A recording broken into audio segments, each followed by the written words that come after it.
नमस्कार, परिवर्तन news channel में आप सभी का स्वागत है। चैनल से जुड़ने के लिए लाइक, कमेंट, सब्सक्राइब करें और ज्यादा से ज्यादा शेयर करें। खास की अपडेट में डॉक्टर अरुण कुमार राज ने विट्रो निषेचन या IVF महिलाओं को गर्भवती होने में मदद करने के लिए सबसे आम और प्रभावी प्रकार की सहायक प्रजनन तकनीक के बारे में विस्तार से बताया है। हर औरत का सपना माँ बनने का होता है, वहीं जब माँ नहीं बन पाती है तब समाज में ताना झेलना पड़ता है। वहीं ललिता कुमारी गृहिणी ने महिला समानता दिवस को लेकर जानकारी बताई है। महिलाओं ने समानता के लिए आवाज उठाने को लेकर विस्तार से जानकारी दिया है। नमस्कार, मैं डॉक्टर अरुण कुमार। कब हुई IVF टेक्निक की शुरुआत, कैसे हुआ इसका इजाद और क्या है इसका इतिहास। IVF तकनीक उन करोड़ों महिलाओं के लिए क्रांति की तरह है जो कुछ कारणों से मां नहीं बन पाती हैं। आज IVF तकनीक के जरिए लाखों माँ बाप संतान सुख पाने में सक्षम रहे हैं। यह तकनीक के बिना लाखों करोड़ों महिलाएं मां बनने के सुख से वंचित रह जाती थी। महिला को यह सुख दे पाने की तकनीक ईजाद करने के पीछे भी एक महिला का ही हाथ है। आइए जानते हैं क्या है इस IVF तकनीक का इतिहास, कौन थी वह महिला वैज्ञानिक और कैसे हुआ था इस तकनीक का ईजाद। ये कहानी उस महिला वैज्ञानिक की है जिसने मां ना बन पाने के दर्द को समझा और इसके खात्मे के लिए दवा भी तलाशी। इस महिला वैज्ञानिक का नाम है मिरियम मेनकिन। मिरियम हार्वर्ड में fertility expert doctor John rock के साथ एक टेक्नीशियन के रूप में काम करती थी। उसका मकसद इंसान के शरीर के बाहर प्रजनन करने वाले ऐसे अंडाणुओं को उपजाऊ बनाना था जिनमें बच्चे पैदा करने की क्षमता नहीं होती। खुद डॉक्टर रॉक का मकसद भी बांझपन का निदान ढूंढना था। वो असल में अपनी रिसर्च में ऐसी औरतों की मदद करना चाहते थे जिनके बच्चेदानी तो सेहतमंद थी लेकिन फैलोपियन ट्यूब गड़बड़ थी। इस काम में मिरियम ने भी कोई कसर नहीं छोड़ी थी। करीब 6 साल की मशक्कत और लगातार मिलने वाली नाकामियों के बाद फरवरी 1944 में मिरियम को कामयाबी मिली जब उन्होंने अपनी लैब में देखा कि जिस स्पर्म को उन्होंने अंडे के साथ रखा था वो एक हो गए हैं और कांच के डिश में इंसानी भ्रूण बनना शुरू हो गया है। मिरियम मेनकिन की इस कामयाबी से बच्चा पैदा करने की तकनीक में एक नए युग का आगाज हुआ। ऐसी कई महिलाओं का मां बनने का सपना साकार होने लगा जो उनकी उम्मीद खो चुकी थी। आज इस तकनीक को दुनिया भर में इन विट्रो फर्टिलाइजेशन IVF तकनीक के नाम से जाना जाता है। डॉक्टर रॉक एक खैराती अस्पताल में भी अपने सेवाएं देते थे जहां मिरियम सुबह 8 बजे ही पहुंच जाती थी और ऑपरेशन थिएटर के बाहर टहलती रहती थी। डॉक्टर रॉक अंडाशय का एक छोटा सा टुकड़ा मिरियम को देते थे जिसे वो दौड़कर चौथे माले पर बनी लैब में ले जाती थी और फिर उसमें अंडा तलाशती थी। ये कोई आसान काम नहीं था। इस अंडे को तलाशने के लिए अक्सर शोधकर्ताओं को सूक्ष्मदर्शी कांच की जरूरत होती है, लेकिन मिरियम इसे नंगी आंखों से ही तलाश लेती थी।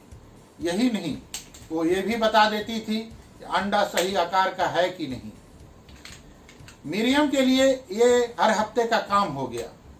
वो मंगलवार को अंडा खोजती, बुधवार को उसे स्पर्म के साथ मिलाती और शुक्रवार के दिन उसे माइक्रोस्कोप से देखती। ये काम वो 6 साल से भी ज्यादा समय तक करती रही। फरवरी 1944 में एक शुक्रवार को उसे यह कामयाबी मिल ही गई। 1978 में दुनिया की पहली बार in vitro fertiliser IVF technique से बच्चा पैदा हुआ था। उसका नाम है लुइस ब्राउन।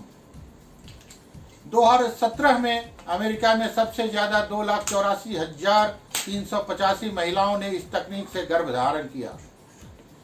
इनमें 78,052 बच्चे दुनिया में आए।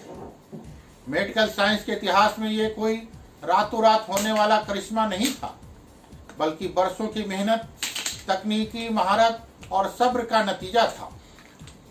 लेकिन बहुत मेहनत के बावजूद डॉक्टर रॉक की तरह मिरियम मेनकिन एक बड़ा नाम नहीं बन पाई। लोग उन्हें डॉक्टर रॉक की सहायक के तौर पर ही जानते रहे। मिरियम फ्राइडमैन का जन्म 8 अगस्त 1901 में यूरोप के बाल्टिक देश लैटविया में हुआ था। बचपन में ही वह अपने परिवार के साथ लैटविया में से अमेरिका आ गई थी। उनके पिता डॉक्टर थे।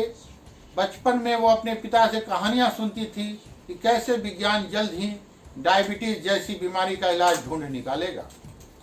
मिरियम ने कार्नेल यूनिवर्सिटी से ऊतक विज्ञान, सेल साइंस और तुलनात्मक शारीरिक रचना विज्ञान में स्नातक की डिग्री हासिल की। इसके बाद आनुवंशिकी विज्ञान में कोलंबिया यूनिवर्सिटी से मास्टर्स की डिग्री ली। साथ ही न्यूयॉर्क में जीव विज्ञान और शरीर क्रिया विज्ञान की भी शिक्षा ग्रहण की। मिरियम की यह खोज लाखों करोड़ महिलाओं के जीवन में मां बनने की खुशी लेकर आई।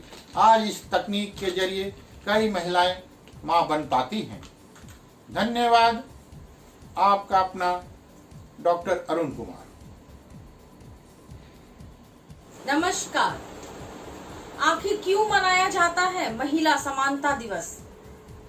जानिए इससे जुड़ी दिलचस्प बातें।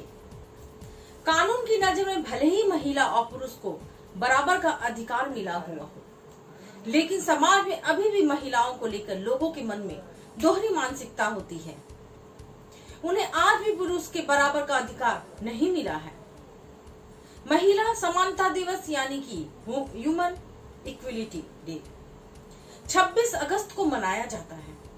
लेकिन क्या आप जानते हैं कि महिला समानता के अधिकार की बात सबसे पहले किस देश में हुई थी? दरअसल इस बारे में बात करने के लिए सबसे पहले अमेरिका की महिलाएं मुखर हुई। महिलाओं को अमेरिका में वोट देने का भी अधिकार नहीं था। 50 साल तक चली लड़ाई के बाद अमेरिका में महिलाओं को 26 अगस्त 1920 के दिन वोटिंग का अधिकार मिला। इस दिन को याद करते हुए महिला समानता दिवस मनाने जाने लगा। लिंग समानता का मुद्दा अकेले अमेरिका की समस्या नहीं है। बहुत सारे देश इस असमानता से जूझ रहे हैं। जहां पर इस बारे में लोगों की मानसिकता को बदलने की जरूरत है। अमेरिका के साथ ही महिलाओं की समानता का मुद्दा अब अंतर्राष्ट्रीय बन गया है। इस दिन को भारत में भी मनाया जाता है। अब महिला समानता दिवस अंतर्राष्ट्रीय स्तर पर मनाया जाने लगा है।